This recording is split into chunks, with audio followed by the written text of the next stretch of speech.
Hey, what's up, guys? This is just a video basically to let you guys know what's been going on, and because I just want to talk about a few of the things that have been in the news. For everybody that's been, staying sub to the channel, I appreciate it, guys. I got robbed a couple months ago. My laptop, 3 phones, been gone, man. So, and it's been a lot going on with the legal issues too. So, until I can get a new laptop, any updates I make are just gonna have to be on the phone because right now I don't have the money to spend on another laptop, man. But anyways, I wanted to talk about something that happened the other day that like really threw me back because this was a place where I used to work. So you guys know about the student Davion that got killed over at Senn High School. I had actually gone over the location, but like I said, I don't have the laptop so to edit that. So you guys have seen Senn though in a bunch of my videos. That's that high school over on Thorndale. Thorndale is the high school that is it's in Day Day World's territory, but just like about a little bit west of that. Day Day World really is over by like the L stop by like Broadway. This is over by like mm, just like 3 or 4 blocks west of that. So they caught him coming out of school like about a block east of that, and it was a 17-year-old. And this is what really threw me back, man. The shooter was a 14-year-old, a 14-year-old boy, man. Apparently, so the part where he actually shot him is not on camera, but the 14-year-old raising the gun and getting out of the car, that's all on camera. The 17-year-old was the driver. So they haven't released the 14-year-old's name because he's 14, but they were students at Uplift. Uplift is the high school. It's a small high school. You guys have also seen in my videos. It's in Uptown. It's off of Wilson and like east of, it's like by Little Four Mobs territory, but these guys, from what I know, were not Little Four Mob. They were not foes. But Uplift only has about 151 students, and the crazy thing is the 17-year-old was a player on their basketball team. So he was like 5'9", 135 pounds from what I read in his max prep report. But the 14-year-old, there's no details about him. He has no mugshot or anything in the system. But they let the 14-year-old do the hit, man. And I told you guys the average age of a killer in Chicago is 15. It remains 15. And if you ask any of the older guys who are out here just like in the streets, period, they'll tell you like it's the shorties that are doing all the crazy hits and stuff like that, man. So the 14-year-old he's being charged in juvenile court. They can't charge him as an adult. The 17-year-old is being charged as an adult. And Davion, apparently, from what I understand, from I can't I don't like saying names as far as like who's giving me information, but and this is really not like any top secret information. This was actually a public statement, but he apparently was not involved in any gangs or anything like that. And you guys know I'm the type of person that would tell you if he was. So yeah, it was the two other guys that were hit with him are still alive, from what I understand. But Davion was only 16, and just wrong place, wrong time, man. From what I understand, it was not any gang stuff. It was an altercation, from what police were hinting at, from something that had happened. So this is not anything that I could even know about or speak on, because the gangs in that territory didn't have anything to do with it. It was just like some personal stuff, and it wasn't, from what I understand, it wasn't involving Davion. He was just like in the wrong place at the wrong time. Like he really wasn't on anything. And the thing is, Davion was from out west. He stayed out west in Humboldt Park. That neighborhood around there, over by Day Day World's territory, is actually not a bad neighborhood. There's gangs right there, but Day Day World is GDs. I mean, you guys know that, and I've done a bunch of videos on them in their territory. But I mean, that neighborhood really is not that bad, bro. Like Loyola University is just to the north of that, and Thorndale is a heavily trafficked area. Like there's always people, business people and stuff getting off at Thorndale. So for anybody the reason I'm saying this, for any parents who are sending their kids to Senn from other parts of the city, Senn is not a school. And I worked at Senn. Senn is not a school that you would have to really avoid if you don't want your kid to be pressed, like to join gangs. It's not Sullivan. Okay, Sullivan, when I was working there, was a lot worse than Senn.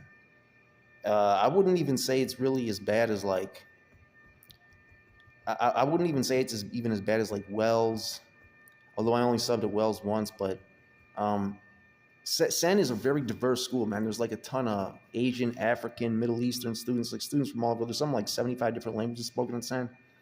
So yeah, Senn is good, man. And from what I understand, this had nothing to do with gangs. But yeah, the other thing that I wanted to talk about was those two other students that were killed downtown. So this brings up an issue of parents that have to send their kids to a place where everybody knows where they're going to be at. Now, those particular kids, I don't know what they had going on, or if they had anything going on, or what that was related to. But school is like a place where your kid is going to be at the same time every day. So it's dangerous for a lot of parents in Chicago to have students in that type of situation.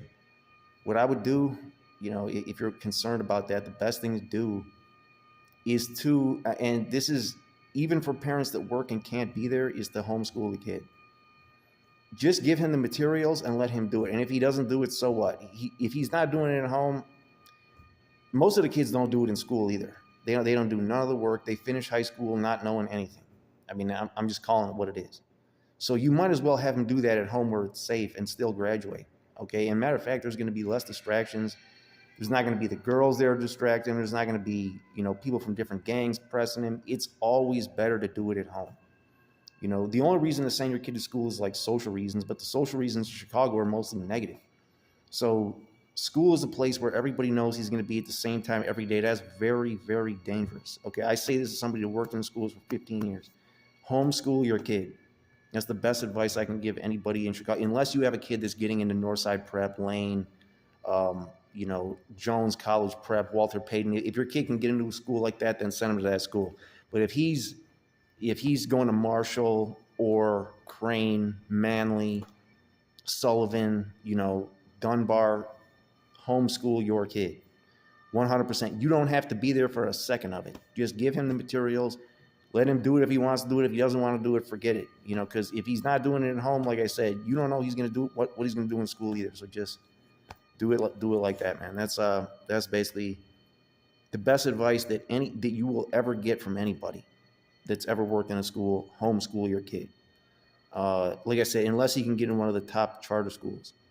Now, for everybody else that was hitting me up on the channel about like the various things that have been going on, you guys already know him. This is way old by now, but you guys know I got to take a L for the whole Trenches News situation, man. I support him, Shorty, whatever he's doing, you do your thing, man. But if you're in the streets in any capacity, I feel like you shouldn't be doing that, especially for money.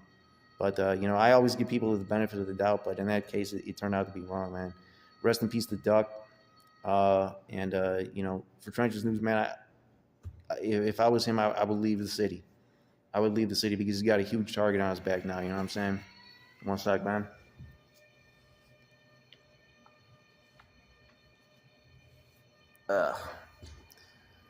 Yeah, got to spit every now and then, man. Just clear that throat out. You know what I'm saying? But anyways, yeah, Trenches News. I hope he leaves Chicago. Take some of that money that he got, if he didn't already spend it, and dip. At least go to one of the far suburbs, man, because you saw what happened to Duck. And THF, TP, and all these other guys that have been getting caught, man. Downtown is not sweet by any stretch of the imagination. It's probably the most dangerous area of the city when you consider the fact that you're not protected. You're in your hood. Guys can't slide all the time because you got your guys out there. And the police are bending the blocks in the hood. The GDs always accuse O Block of hiding behind the gates, being protected by the police. They say the police are protecting O Block.